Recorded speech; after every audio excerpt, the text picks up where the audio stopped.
You're now watching a clip from the Inspired by show. You can watch the full episode on our YouTube channel or listen on iTunes, Spotify, or wherever you get your podcasts. So make sure to head over there, leave us a 5-star rating if you enjoyed it, and follow the show.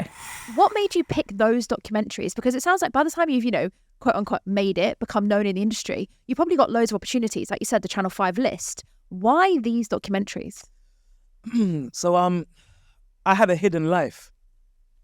When I was doing the presenting stuff, it wasn't my only job. I don't know why I had a hidden life. I wasn't hiding it, but it was just another side to my life that maybe people didn't realize. So all the while when I was building my presenting career, interviewing the celebrities, I also worked as a mentor, a youth mentor. And then I went on to do some qualifications, and I specialized in behavior. So I'm actually a behavior specialist. I specialize in dealing with challenging behavior in young adults. So in terms of why those documentaries, one day hit me, is like, why don't I combine what my specialism outside of this industry is and what I do in this industry? And also my passion for wanting to be a voice and try to properly communicate the voices or the narrative of the places that I come from. I come from the inner city. I come from Northwest London. I come from an area called Harlesden. We had some of the highest gun crime and knife crime rates in the country when I was growing up. And so I felt like I owed it to where I'm from, and I owed it to the community where I'm from to actually be a mouthpiece for them to explain what's going on in a way that wasn't sensationalized or demonizing towards the community, which I felt like was being done too much.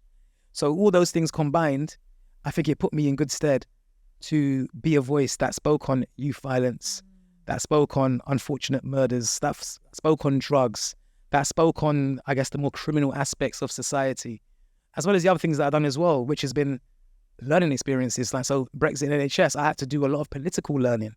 Like, I was never really politically engaged.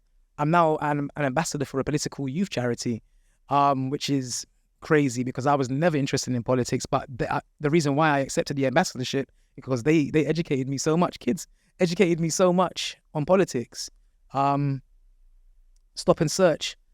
I wanted to get an internal perspective from the police, from the legislators, on what I know has been something frustrating for us in the inner city. I remember there was a summer when I was stop and searched hundreds of times. I had slips like this.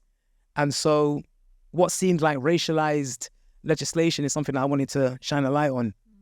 And the other one, spending black, the power of the currency of community, that's something that I always thought. Well, what would happen if people actually actively made an effort to spend money within the community?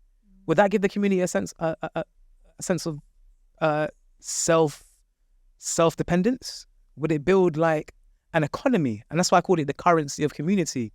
Could communities then have a currency of community? Would they then be able to build within themselves just because people are investing in them, because they are, you know what I'm trying to say, investing in themselves? And so all these little ideas and little thoughts that I've had as a young boy in the hood that was too shy or didn't want to express these deeper thoughts, I got older and I was able to turn them into TV.